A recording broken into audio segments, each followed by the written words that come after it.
2023년 6월 4일 이정훈입니다. 김여정이가 목리를 부리고 있습니다.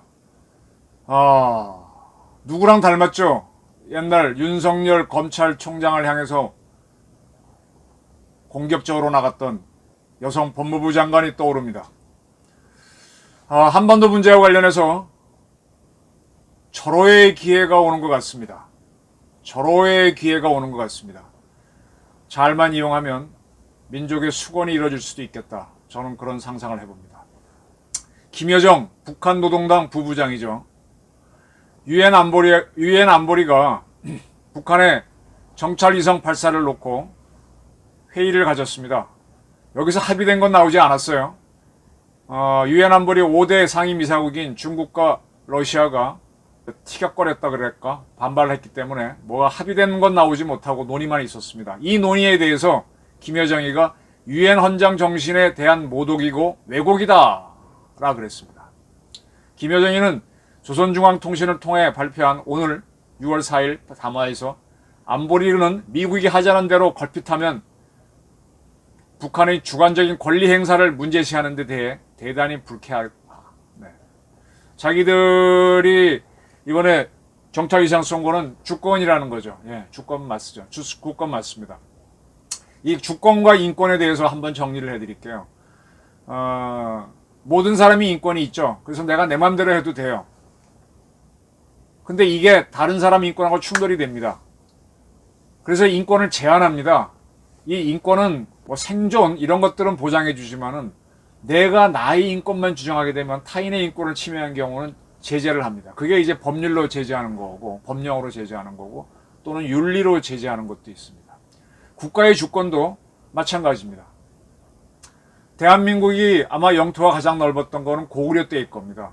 고구려 때 우리 영토를 회복하겠다라고 나서면 중국은 중국대로 자기들이 가장 강성할 때 영토를 회복했다고 나서면 둘이 전쟁할 수밖에 없는 거죠. 그래서 국가의 주권도 절대적인 권리이긴 하지만 다른 나라의 주권과 충돌이 될 때는 제한을 가합니다. 이런 것들이 뭘로 하는가 하면은 국가와 국가 간에는 조약이나 뭐 등등 협약 같은 그런 국제법으로 합니다. 근데 여정이는 북한의 주권적 권리 행사를 문제시했다 하고 자기네 주권만 얘기했어요. 이거는 상당히 공부가 안 돼 있다. 좀 무식한 여자다. 이렇게 보면 되겠습니다. 그리고 안보리의 대북 제재가 불공정하다라고 주장했는데 그는 우리는 언제 한번 불법적인 제재 결의들을 인정해 본 적도 없고 앞으로 100번, 1000번 더 제재를 해도 우리는 이 제재를 인정하지 않겠다 그랬습니다. 안보리가 대북 제재를 결의한 게 꽤 많죠. 대여섯 개 될 겁니다. 근데 그거를 자기는 인정한 적도 없고 앞으로도 인정 안 할 것이다. 그러면 북한은 유엔 탈퇴해버리지 뭐.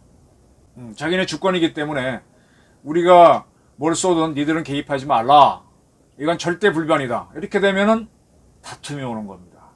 다툼은 결국은 힘으로 하게 되죠. 또 김여정이는 한켠에서는 일방적으로 당하기만 하고 다른 한켠에서는 집단적으로 달라붙어 압력을 가하는 이러한 불균형적인 상황이 언제까지 지속 가능하다고 생각한다면 그건 오산이다 그랬습니다. 한국, 미국, 일본 달라붙어서 우리를 막 괴롭히는데 이게 끝까지 계속 되리라 천만의 말씀. 너희도 한번 당한다 그랬는데 이거는 이제 북한이 도발을 하겠다는 뜻이죠.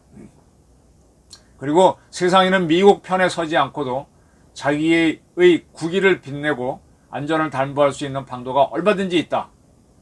실제로 그러한 자주적인 나라들이 있다라 그랬습니다. 이거는 이제 중국을 얘기하는 거겠죠. 미국에 편들지 않고도 자기의 국위를 지키는 나라. 근데 중국이 대단하긴 대단하죠. 그 대단한 증거가 2000년에 이 김대중 정권이 국가정보를 활용해서 북한에 돈을 5억 달러 조금 안 되는 돈을 보냈죠. 그때 중국 인민은행을 이용했어요. 중국은행을 이용하면은 미국도 손을 못 댄다라는 그런 판단을 하고 그때 국가정보원이 그 짓을 했습니다. 그런 면에서는 중국은 상당히 미국에 휘둘리지 않는 나라가 맞긴 하지만 지금 이제 코로나 이후 그 다음에 중국이 1대1로 패권을 행사하는 걸 미국이 견제에 들어가면서 벌써 한 10년이 됐죠. 2012년부터 남중국해에서 항해의 자유작전을 하면서 중국의 1대1로를 제어하기 시작하니까 지금 중국 경제가 굉장히 어렵죠. 중국이 이렇게 발전할 수 있었던 것도 미국과의 복교, 그 다음에 한국과의 복교, 그리고 나서 미국, 일본, 한국, 대만 자금이 들어가서 중국을 세계의 공장으로 만들어졌기 때문입니다. 근데 지금 중국이 저렇게 날뛰니까 대만 철수, 일본 철수, 한국 철수, 미국 철수하니까 중국 경제는 힘들어집니다. 저는요, 어렵게 보지 않습니다. 남북통일은요, 중국 정권이, 공산 정권이 와야 될 수 있습니다. 경제가 나빠지면 와야 됩니다. 와야 되는 것과 북한 정권 와해가 각해 오면서 그때 어쩌면 우리는 남북통일이라는 역사적 순간을 잡을 수 있다는 겁니다. 그와 비슷한 게 1991년, 90년 유럽에서 있었죠.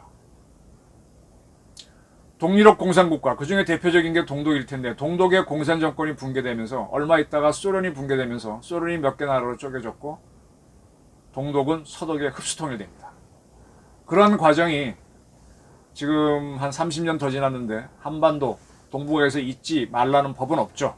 네, 사실 우리가 노려야 될 거는 바로 이겁니다. 그래서 저는 북한을 상대로 우리가 어떻게 하기보다는 중국을 상대로 대북 공작보다는 대중국, 중국 민주화 공작을 해라는 주장을 굉장히 많이 해오고 있습니다.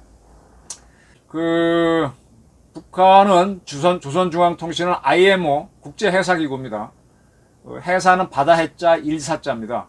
바다에서, 그러니까 이제 어선 말고, 어선들이야 연해에서 깔짝깔짝 하는 거고, 그 다음에 뭐 멀리 원양어선 간다 그래도 그런 거고, 그건 별로 중요한 게 아니고, 이 컨테이너 선들, 이 물류선들이 많이 다니죠. 그런 배들은 태평양을 건너가고 막 대양을 건너가니까, 북한이 각 나라가 뭔가 이제 미사일을 쏘든, 전시에도 마찬가지입니다, 사실은. 어디는 우리가 전쟁 구역이니까, 한반도 정부니까, 거긴 들어오지 말라라고 해놓고 나서 이 전쟁을 하거든요.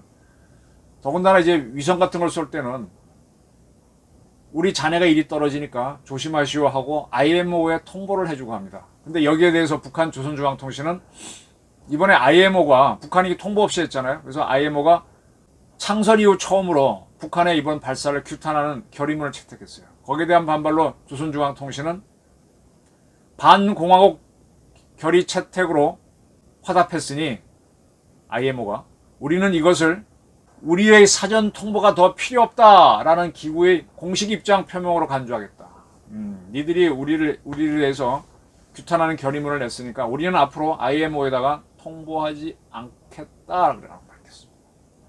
그러면 갑자기 쏘겠다는 거죠. 갑자기 쏘게 되면 군사적으로 대응할 수밖에 없죠. 네, 이런 것들을 얘기했습니다. 이 여정이는 우리 문재인을 만나고 갔었죠. 그때 보니까 뭐 솔직한 제 표현을 하게 되면 시골 촌년 같더만요.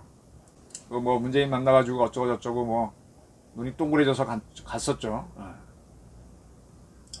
그리고 나서 이제 문재인 씨의 주선으로 트럼프를 만나는 정상회담을 2번을 했는데 두 번째 정상회담에서 하노이에서 트럼프가 엎어치고 매치고 노딜을 만들어 버렸죠. 그리고 또 좀 가만히 보게 되면은 북한의 정보기관하고 이 김정은이 약간 머리가 나쁘고 뒤끝이 좀 있는 것 같아요. 한번 딱 다녔으면 감 잡아야 되는데 한 번 더 만나자라고 해서 판문점에서 만나죠. 그때 또 참 우리 문재인 대통령이었던 사람도 참 이 판단력이 떨어지는 것 같아. 하노이 노딜이 딱 났을 때 그때 그랬잖아요. 그걸 안 믿으려고 그랬잖아요. 하노이 노딜이 있기 전에 아베하고 트럼프가 딱 짜고 문재인 씨가 만든, 그러니까 문재인 씨가 우리 국가정보원을 동원해서 트럼프가 북한하고 합의를 하게 되면 트럼프한테 노벨상을 주자 이런 공작을 추진했잖아요. 미국에서.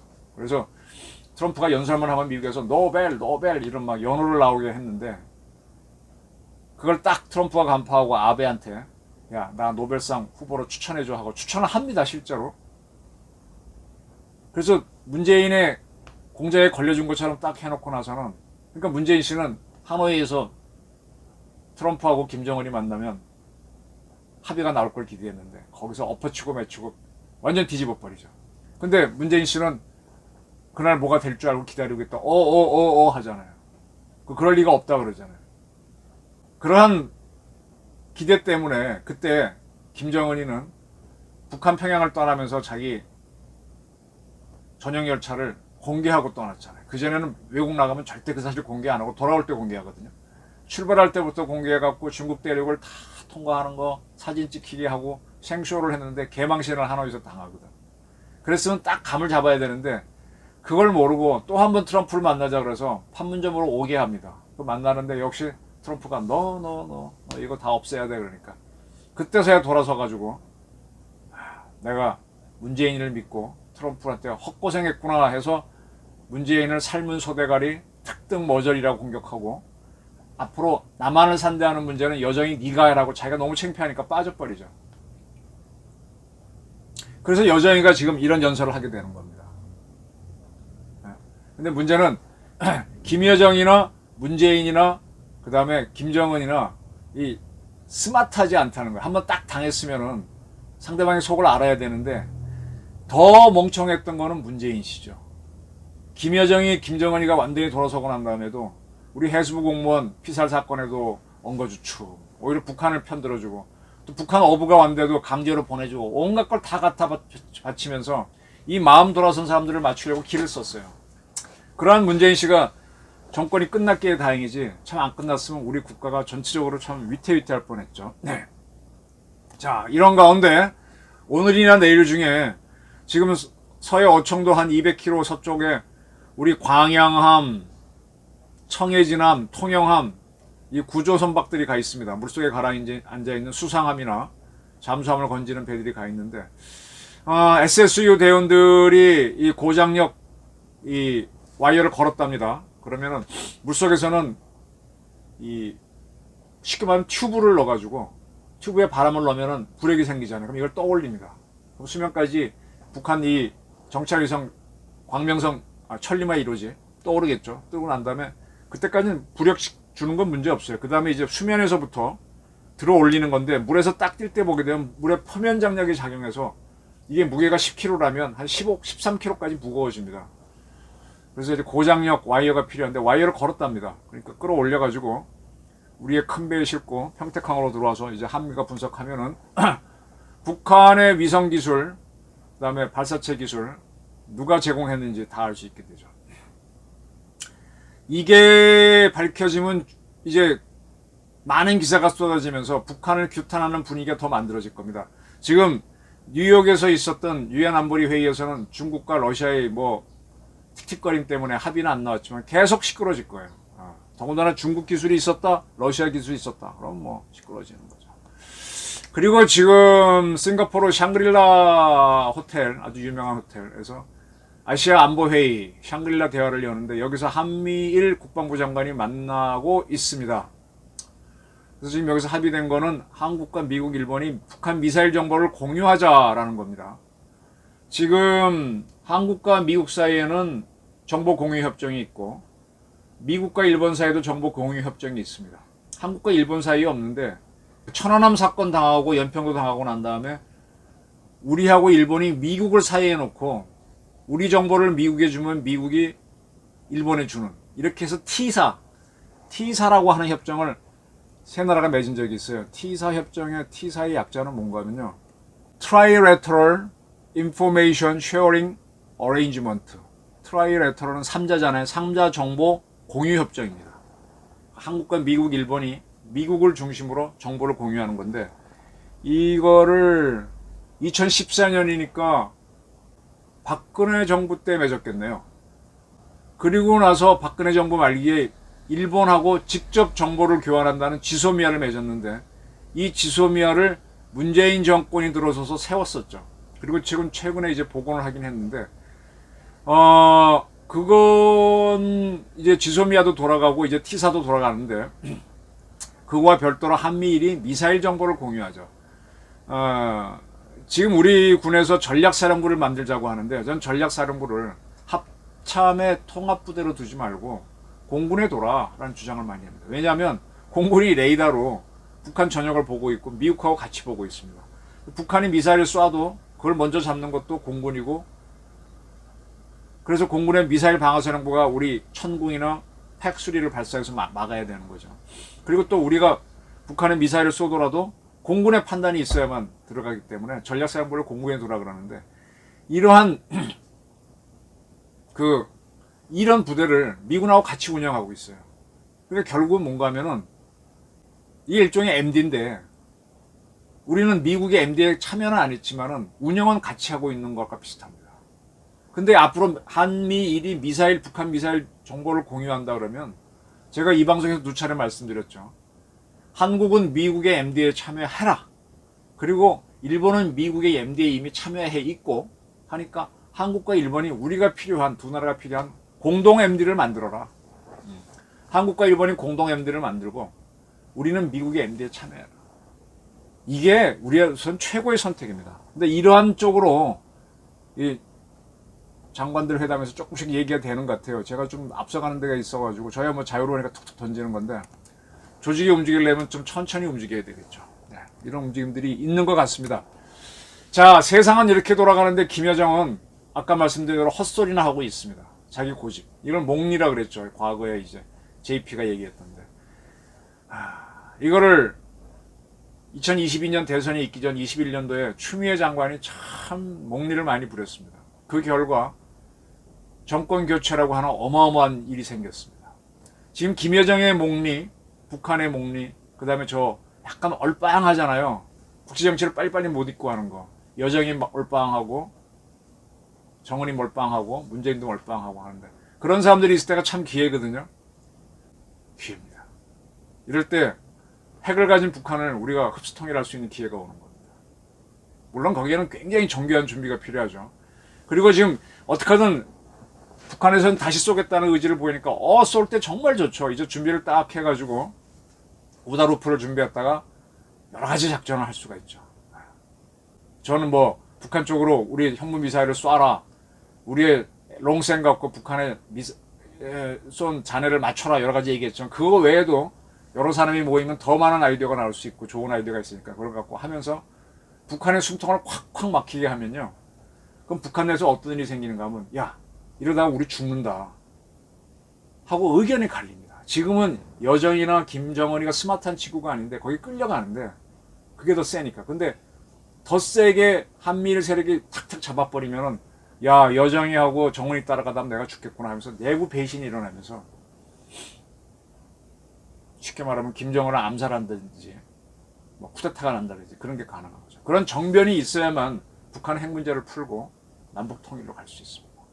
그리고 계속 중국도 압박을 가하면, 시진핑이 강한 것 같지만 시진핑도 같은 위기에 처하고, 지금 러시아 우크라이나 전쟁 치르고 있는 푸틴도 당합니다. 지금 뭐 젤렌스키가 총반격을, 상당히 희생을 치르고라도 하겠다 이렇게 의지를 굽히고 있는데, 이런 것들이 북중러 동맹의 공동 와해가 될 수 있는, 물론 해봐야 알죠. 네, 그런 것들이죠. 그래서 저는 절호의 기회가 오고 있다. 김여정 고맙다. 과거에 어떠어떠한 여성 장관을 생각나게 한다. 저희 발기였습니다. 감사합니다.